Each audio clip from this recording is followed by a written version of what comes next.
Shalom Jemaat GBI Jerusalem, Alkitab suara hari ini terdapat dalam Keluaran 1-3. Keluaran pasal 1. Inilah nama para anak Israel yang datang ke Mesir bersama-sama dengan Yakub. Mereka datang dengan keluarganya masing-masing: Ruben, Simeon, Lewi, dan Yehuda, Isakar, Sebulon, dan Benyamin, dan serta Naftali, Gad, dan Aser. Seluruh keturunan yang diperoleh Yakub berjumlah 70 jiwa. Tetapi Yusuf telah ada di Mesir. Kemudian matilah Yusuf serta semua saudara-saudaranya dan semua orang yang seangkatan dengan dia. Orang-orang Israel beranak cucu dan tak terbilang jumlahnya. Mereka bertambah banyak dan dengan dahsyat berlipat ganda sehingga negeri itu dipenuhi mereka. Kemudian bangkitlah seorang raja baru memerintah tanah Mesir yang tidak mengenal Yusuf. Berkatalah raja itu kepada rakyatnya, "Bangsa Israel itu sangat banyak dan lebih besar jumlahnya daripada kita. Marilah kita bertindak dengan bijaksana terhadap mereka, supaya mereka jangan bertambah banyak lagi, dan jika terjadi peperangan, jangan bersekutu nanti dengan musuh kita dan memerangi kita, lalu pergi dari negeri ini." Sebab itu pengawas-pengawas Rodi ditempatkan atas mereka untuk menindas mereka dengan kerja paksa. Mereka harus mendirikan bagi Firaun kota-kota perbekalan, yakni Pitom dan Raames. Tetapi makin ditindas, makin bertambah banyak dan berkembang mereka, sehingga orang merasa takut kepada orang Israel itu.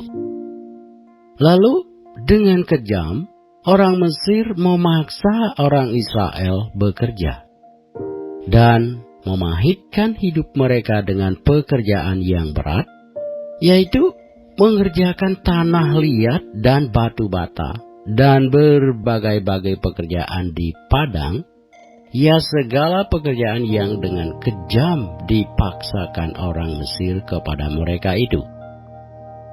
Raja Mesir juga memerintahkan kepada bidan-bidan yang menolong perempuan Ibrani, seorang bernama Sifra dan yang lain bernama Pua, katanya, "Apabila kamu menolong perempuan Ibrani pada waktu bersalin, kamu harus memperhatikan waktu anak itu lahir. Jika anak laki-laki, kamu harus membunuhnya. Tetapi jika anak perempuan, bolehlah ia hidup." Tetapi bidan-bidan itu takut akan Allah dan tidak melakukan seperti yang dikatakan Raja Mesir kepada mereka, dan membiarkan bayi-bayi itu hidup. Lalu Raja Mesir memanggil bidan-bidan itu dan bertanya kepada mereka, "Mengapakah kamu berbuat demikian membiarkan hidup bayi-bayi itu?" Jawab bidan-bidan itu kepada Firaun, "Sebab perempuan Ibrani tidak sama dengan perempuan Mesir, melainkan mereka kuat. Sebelum bidan datang, mereka telah bersalin, maka Allah berbuat baik kepada bidan-bidan itu. Bertambah banyaklah bangsa itu dan sangat berlipat ganda. Dan karena bidan-bidan itu takut akan Allah, maka ia membuat mereka berumah tangga." Lalu Firaun memberi perintah kepada seluruh rakyatnya, "Lemparkanlah segala anak laki-laki yang lahir bagi orang Ibrani ke dalam sungai Nil. Tetapi segala anak perempuan biarkanlah hidup." Keluaran pasal 2. Seorang laki-laki dari keluarga Lewi kawin dengan seorang perempuan Lewi, lalu mengandunglah ia dan melahirkan seorang anak laki-laki. Ketika dilihatnya bahwa anak itu cantik, disembunyikannya 3 bulan lamanya. Tetapi ia tidak dapat menyembunyikannya lebih lama lagi. Sebab itu diambilnya sebuah peti pandan, dipakalnya dengan gala-gala dantel, diletakkannya bayi itu di dalamnya, dan ditaruhnya peti itu di tengah-tengah teberau di tepi sungai Nil. Kakaknya perempuan berdiri di tempat yang agak jauh untuk melihat apakah yang akan terjadi dengan dia. Maka datanglah putri Firaun untuk mandi di sungai Nil, sedang dayang-dayangnya berjalan-jalan di tepi sungai Nil. Lalu terlihatlah olehnya peti yang di tengah-tengah teberau itu.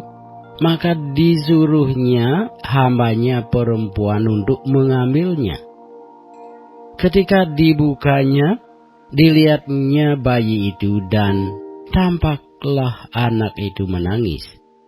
Sehingga belas kasihannya ia kepadanya dan berkata, "Tentulah ini bayi orang Ibrani."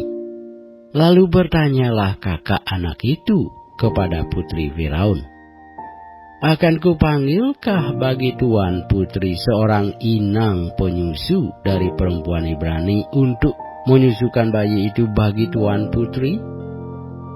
Sahut putri Firaun kepadanya, "Baiklah." Lalu pergilah gadis itu memanggil ibu bayi itu. Maka berkatalah putri Firaun kepada ibu itu, "Bawalah bayi ini dan susukanlah dia bagiku, maka aku akan memberi upah kepadamu." Kemudian perempuan itu mengambil bayi itu dan menyusuinya. Ketika anak itu telah besar, dibawanyalah kepada putri Firaun yang mengangkatnya menjadi anaknya dan menamainya Musa. Sebab katanya, "Karena aku telah menariknya dari air." Pada waktu itu, ketika Musa telah dewasa, ia keluar mendapatkan saudara-saudaranya untuk melihat kerja paksa mereka. Lalu dilihatnyalah seorang Mesir memukul seorang Ibrani, seorang dari saudara-saudaranya itu. Ia menoleh ke sana sini, dan ketika dilihatnya tidak ada orang, dibunuhnya orang Mesir itu, dan disembunyikannya mayatnya dalam pasir. Ketika keesokan harinya, ia keluar lagi. Didapatinya 2 orang Ibrani tengah berkelahi. Ia bertanya kepada yang bersalah itu, "Mengapa engkau pukul temanmu?" Tetapi jawabnya, "Siapakah yang mengangkat engkau menjadi pemimpin dan hakim atas kami? Apakah engkau bermaksud membunuh aku sama seperti engkau telah membunuh orang Mesir itu?" Musa menjadi takut, sebab pikirnya, tentulah perkara itu telah ketahuan. Ketika Firaun mendengar tentang perkara itu, dicarinya ikhtiar untuk membunuh Musa. Tetapi Musa melarikan diri dari hadapan Firaun dan tiba di tanah Midian. Lalu ia duduk-duduk di tepi sebuah sumur. Adapun imam di Midian itu mempunyai 7 anak perempuan. Mereka datang menimba air dan mengisi palungan-palungan untuk memberi minum kambing domba ayahnya.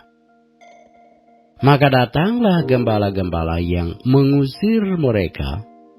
Lalu Musa bangkit menolong mereka dan memberi minum kambing domba mereka. Ketika mereka sampai kepada Rehuel, ayah mereka, berkatalah ia, "Mengapa selekas itu kamu pulang hari ini?" Jawab mereka, "Seorang Mesir menolong kami terhadap gembala-gembala. Bahkan ia menimba air banyak-banyak untuk kami, dan memberi minum kambing domba. Ia berkata kepada anak-anaknya, "Di manakah ia? Mengapakah kamu tinggalkan orang itu? Panggillah dia makan." Musa bersedia tinggal di rumah itu. Lalu diberikan Rehuelah Sipora anaknya kepada Musa.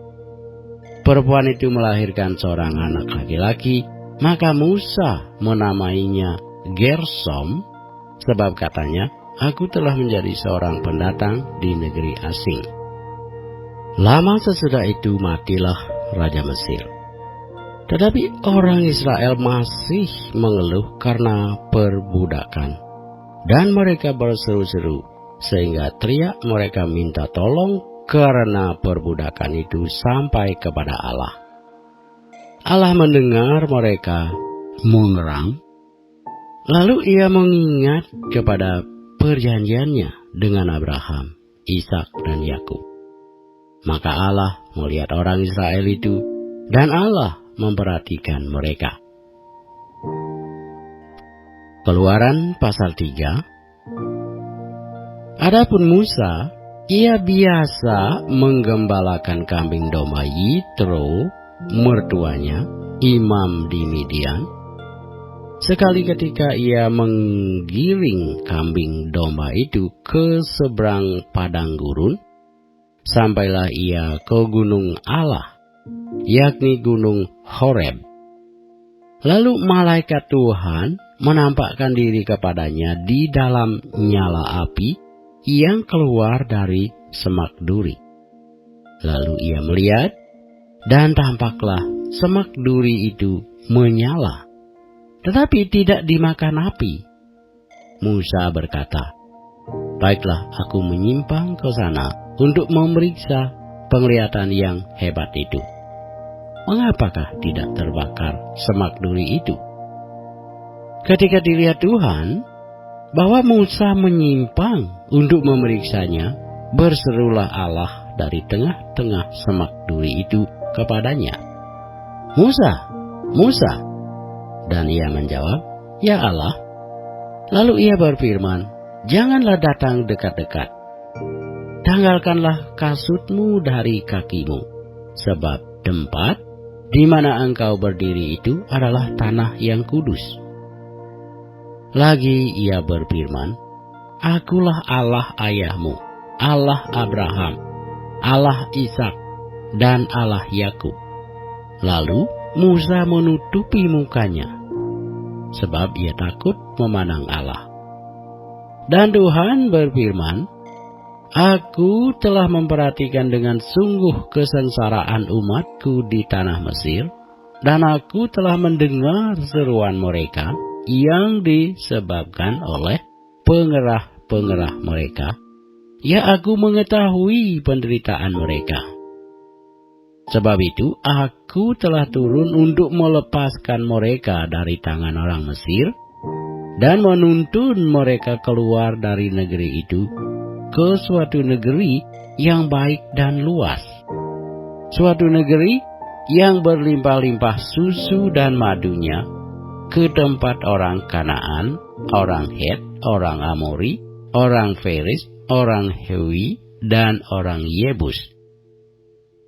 Sekarang seruan orang Israel telah sampai kepadaku, juga telah kulihat betapa kerasnya orang Mesir menindas mereka.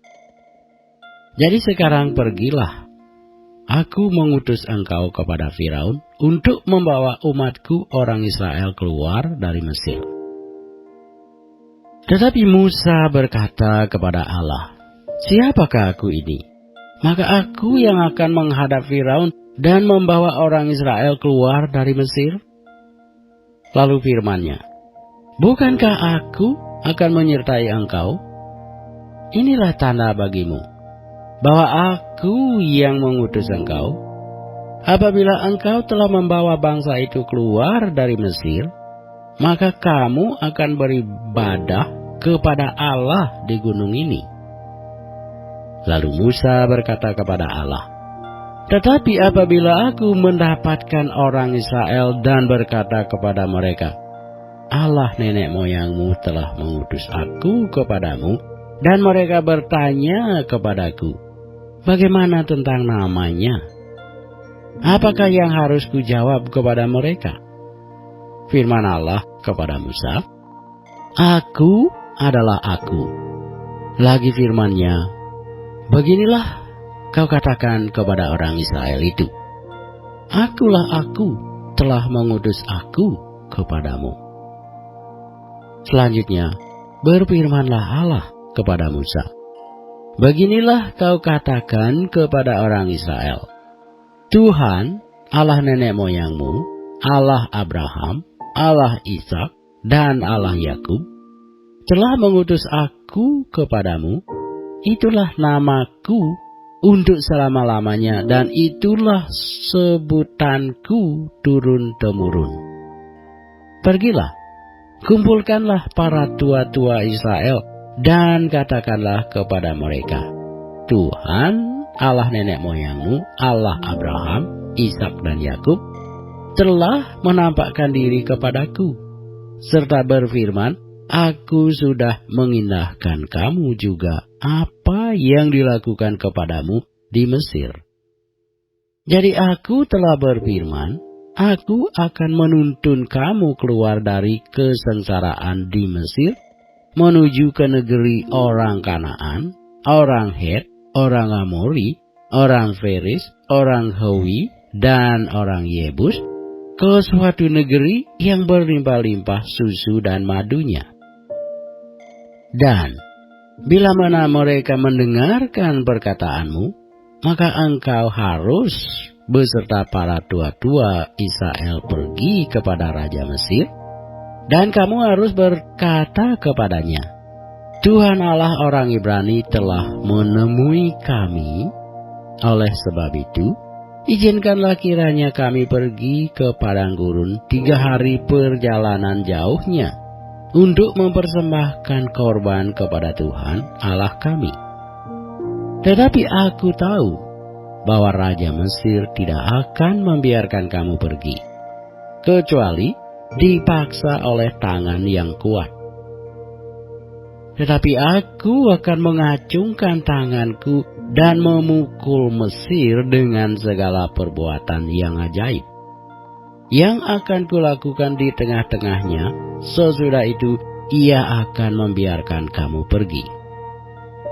Dan aku akan membuat orang Mesir bermurah hati terhadap bangsa ini, sehingga apabila kamu pergi, kamu tidak pergi dengan tangan hampa. Tetapi tiap-tiap perempuan harus meminta dari tetangganya dan dari perempuan yang tinggal di rumahnya barang-barang perak dan emas dan kain-kain yang akan kamu kenakan kepada anak-anakmu lelaki dan perempuan. Demikianlah kamu akan merampasi orang Mesir itu.